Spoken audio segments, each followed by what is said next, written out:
Hello. हाँ बाबा, पहुँच चुका हूँ, घर के बाहर ही हूँ, गाड़ी लगा रहा हूँ। 11 बज गए, आपने कहा था 9 बजे तक आ जाएंगे। हाँ हाँ हाँ हाँ, जितनी लड़ाई करना, एक बार घर के अंदर आ जाना फिर लड़ाई करना। हाँ क्या क्या चाहिए?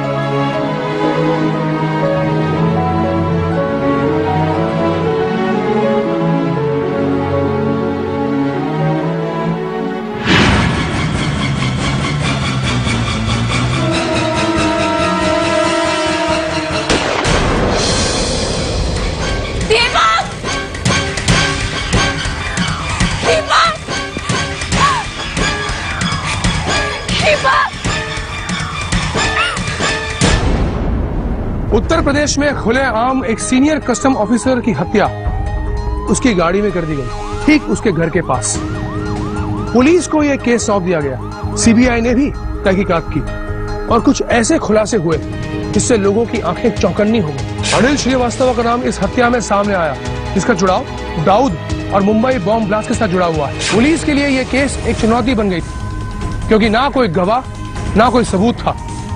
सीबीआई और पुलिस ने मिलकर इस केस को सुलझाया और अनिल श्रीवास्तव को उम्र कैद भी हुई, लेकिन आज भी उसका खौफ है। लेकिन कैसे? आइए पुलिस फाइल में देखते हैं अनिल श्रीवास्तव और उसके माफिया की कहानी।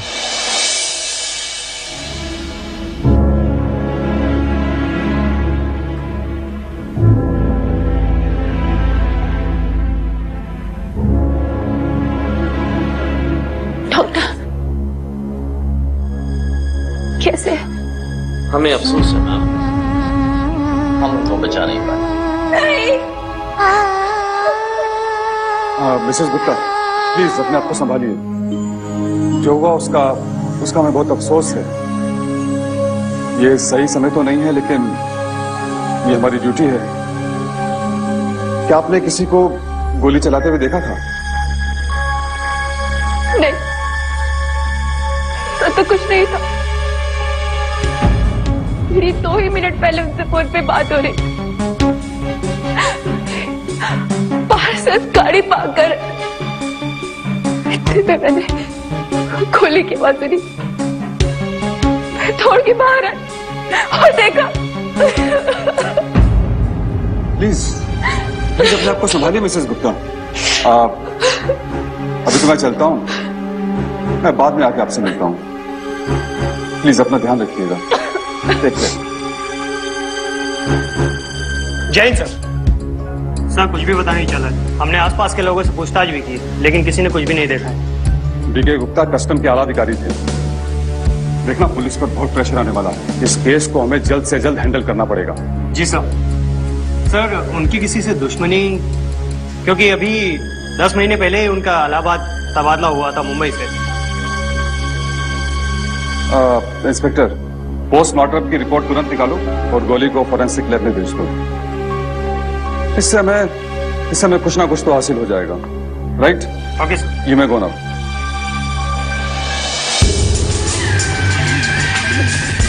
हाँ भाई, काम हो गया। सर, हम लोगों से जितना कोऑपरेशन होगा हम करेंगे सर, क्योंकि ये हमारे पूरे डिपार्टमेंट के लिए खतरनाक है। अच्छा, मिस्टर गुप्ता के बारे में आप क्या कहना चाहेंगे? सर, वो एक सच्चे और काबिल ऑफिसर थे। उनको जितने मेडल्स मिले हैं उनकी कोई गिनती नहीं है। मेडल्स?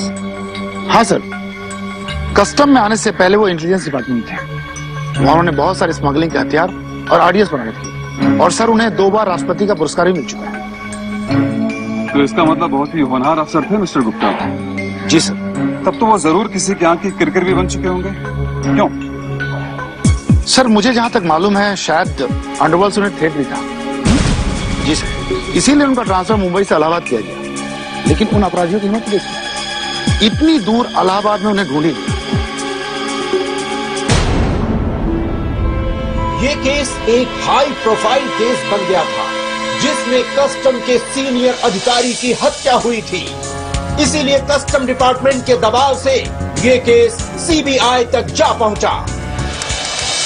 सीबीआई के ऑफिसर सूर्य शरण त्रिपाठी ने इस केस की जिम्मेदारी ली।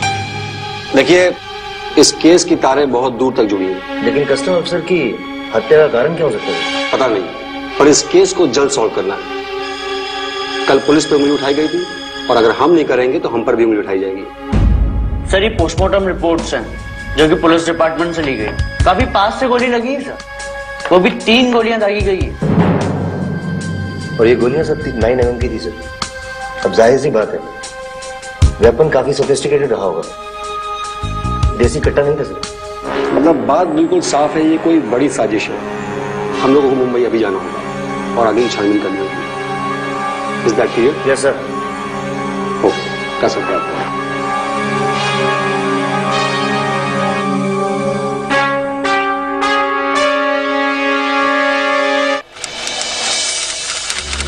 Hello sir.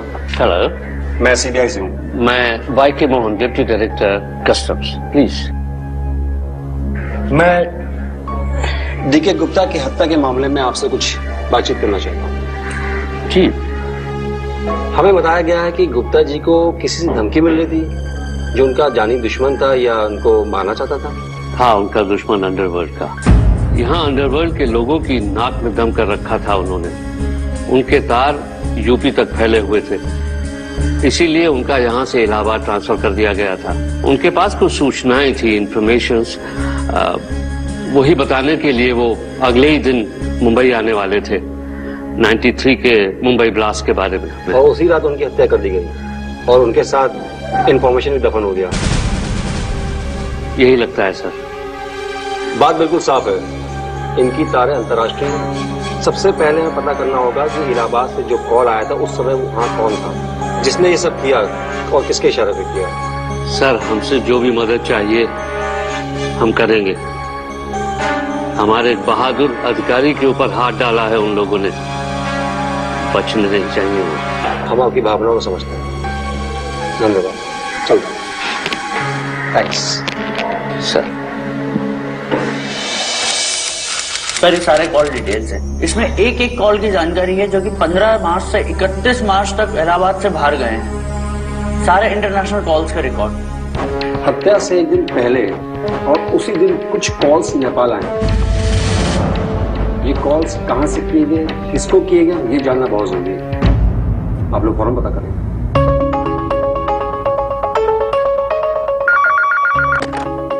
Hello. Hello, telecom department. मैं सीबीआई डिपार्टमेंट से बोल रहा हूँ। हमें एक नंबर की जानकारी चाहिए। इलाहाबाद का नंबर है, लैंडलाइन है 341286। पता लग सकता है कहाँ का है? जी, ये नंबर सिटी होटल का है जो स्टैनली रोड पे पड़ता है। अच्छा, सिटी होटल का है।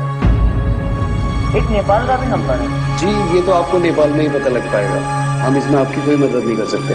Okay, thank you sir. Thank you. तो सिटी होटल से फोन किया था, हमें फौरन चलना चाहिए।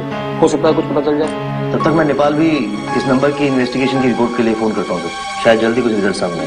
हाँ, पहुंच लो।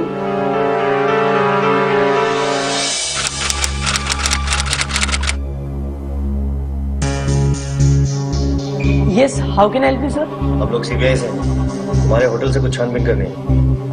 नहीं सर, हमारे यहाँ ऐसा उल्टा सीधा कुछ नहीं होता। आपको कोई गलतफहमी हुई है सर? आपके होटल से फोन किया था नेपाल। कौन थे वो लोग जिन्होंने 15-16 मार्च को यहाँ से कॉल किया? एक मिनट चेक करके बता दो।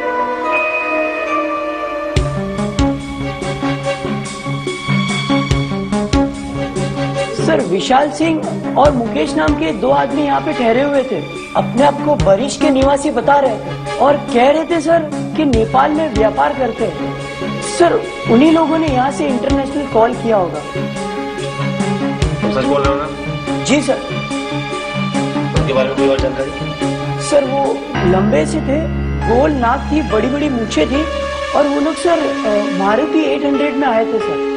और उनका नंबर दिल्ली का था सर। हाँ, ये रहा सर, DNB, ये वाला नंबर था सर। ठीक है, चलो। एक काम करो, इसका बयान लो और दोनों का स्केच बनाओ। इससे ढूंढने को परेशानी नहीं होगी। ओके। होटल के कर्मचारी के अनुसार उन दोनों का स्केच बनवाया गया और पेपर में छापा गया ताकि किसी तरह उनके बारे में कोई सुराग मिले।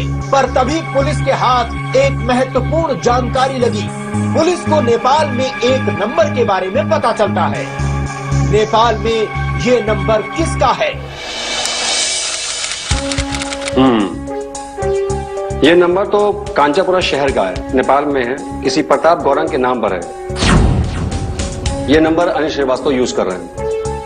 अनिल श्रीवास्तव का संबंध वहां के MP शहजाद हुसैन से भी है। अनिल श्रीवास्तव तो अपने उत्तर प्रदेश का ही है सर, काफी केसेस हैं इसके खिलाफ, वांटेड है ये रही उसकी फाइल।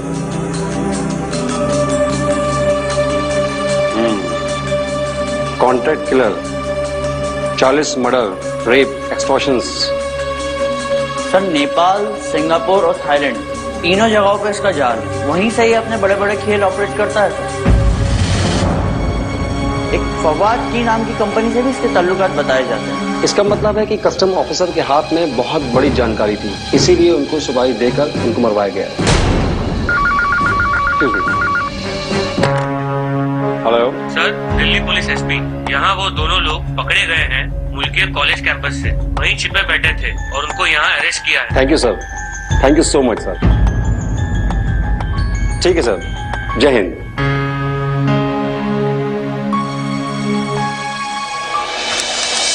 तुम्हें सफाई दी विश्वास होना है? हेलो जी, दी थी। अनिल श्रीवास्तव ने हमें नेपाल बुलाया था, अपने घर में जहां पे वो रहते हैं।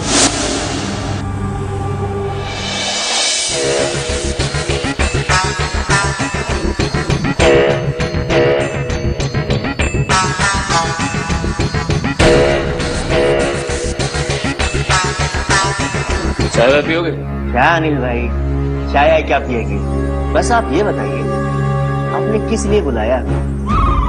भाई हम सोच रहे हैं आपका काम खत्म करने के बाद भाई नेपाल भी घूम ले भाई।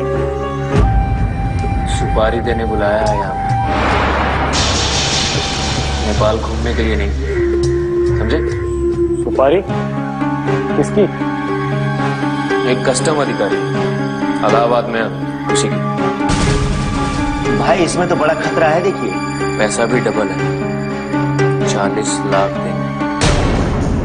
40 लाख नहीं है भाई, 50 लगेगा पूरा। नहीं नहीं, देखिए आप तो जानते हैं ना कि इस काम में कितना रिस्क है, और कहीं हम लोग पकड़ गए, पुलिस के हत्थे आ गए, भाई जीवन बर्बाद भाई। ठीक है, दिया, लेकिन काम बराबर होना चाहिए। 15 मार्च को भून डालो साले को।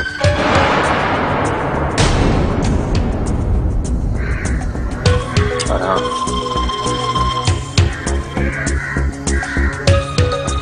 ये सिम रखो, काम हो जाने के बाद इस नंबर से मिस कॉल देना, और मिस कॉल देने के बाद ये सिम को तोड़कर फेंक देना, समझे? भाई आपका काम हो जाएगा। इलाहाबाद के सिटी होटल में रह के हमने इस घटना को अंजाम दिया था। क्या राज छुपाना चाहता था वहां? जवाब दो, नहीं तो पता है ना क्या करेंगे। और जी जी जी, 93 के मुंबई ब्लास्ट के बारे में पूरी जानकारी थी गुप्ता को। वो चाहता था कि गुप्ता के साथ ये राज भी खत्म हो जाए। इसके अलावा हमें कुछ नहीं मालूम, सच में कुछ नहीं मालूम। ले जाओ सर।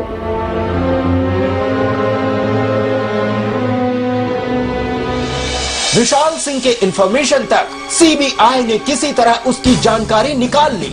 नेपाल से उसे एक्सट्राडिशन पर यहां लाया गया।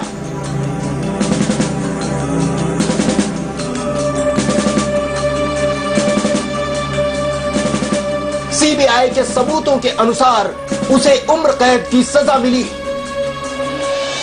सर ये आपका सिगरेट। साले, ये सिगरेट तो हम देखते भी नहीं है, समझा? अगली बार मेरा ब्रांड नहीं लाया ना, तो याद रखना, हो जाएगी जयराम जी की। पुलिस फाइल्स लौटेगा सिर्फ 2 मिनट में।